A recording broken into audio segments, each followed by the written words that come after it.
হা হা হা, তোরা ঠিকই কর যে অপবিশ্বাসের ভক্তদের জন্মের ঠিক নাই। এই পরকীয়া মাসে বাথরুম মাসের ভক্তরা, এই পচানোর ভক্তরা, এই পচানোর বদনা বাহিনীরা, তোদের জন্মের ঠিক নাই।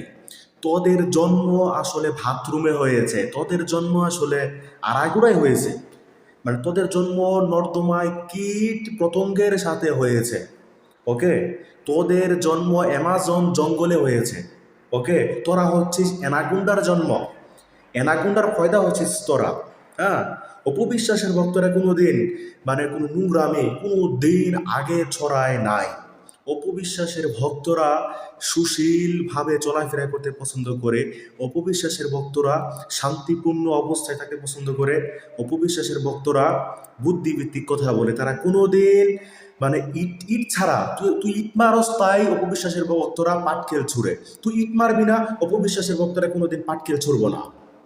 হ্যাঁ, তোদের পরকীয়া মাসি তার ছেঁড়া ববলি যেই ধরনের কার্যক্রমগুলো তৈরি করছে বর্তমানে সোশ্যাল মিডিয়াতে, মানে এইগুলা কোনো সুস্থ মহিলার পক্ষে করা সম্ভব নয়। কোনো সুস্থ মহিলা এই ধরনের কার্যক্রম করতে পারে না।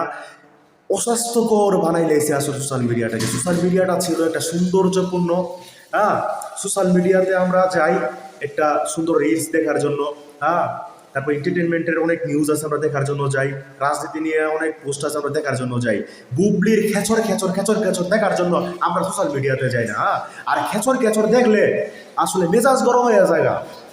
বুবলির খেচর খেচর দেখলে মেজাজ গরম হয়ে যায়, তখন সেটার প্রতিবাদ করি।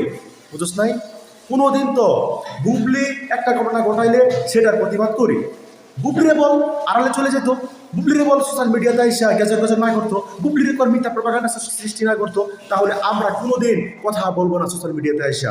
আর বুবলি যদি বাড়াবাড়ি করে তাহলে এটার শেষ পরিণতি আমি তুষার ডি সিলভা দেখাই দেবো হয়ে গেছি। শুধু আমি না, হাজার হাজার হাজার হাজার তুষার ডি সিলভা এই বাংলার জমিনে আছে যারা বুবলির গুণ ফাঁক করে দেবে। বুঝছ না?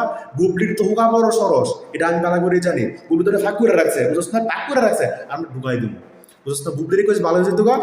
আর অপবিশ্বাস ভালো হয়ে আছে। অপবিশ্বাস সবসময় শান্তিভিত্তিক অবস্থানে আছে। অপবিশ্বাস কোনোদিন কারো বদনাম করেনি। অপবিশ্বাস সবসময় সুন্দর মন মানসিকতা নিয়ে চলে। এবং তোরা যদি আমার ভাইগিনা আবরাম খান জয়কে নিয়ে কোনোদিন কোনো মিথ্যা প্রপাগান্ডা সৃষ্টি করস, ভাইগিনা আবরাম খান জয়কে প্রতিবন্ধী বানাস, সেটার তোদেরকে যা করা লাগে আমরা করবো ইনশাল্লাহ। মানুষ হয়ে জায়গা করে দিছি, তাই বলতেছি তোরা শান্তিপূর্ণ অবস্থায় থাকবি, আমরাও থাকবো। তোরা যদি ইটমারস আমরা পাটকেল চড়বো, এটাই হচ্ছে বাস্তবতা। তো সুপ্রিয় দর্শক, আমি কি ভুল বলেছি? যদি ভুল বলে থাকি এটা কমেন্টে জানান। আর আমি যদি ঠিক কোনো কথা বলে থাকি এটা কমেন্টে জানান। আসসালামু আলাইকুম।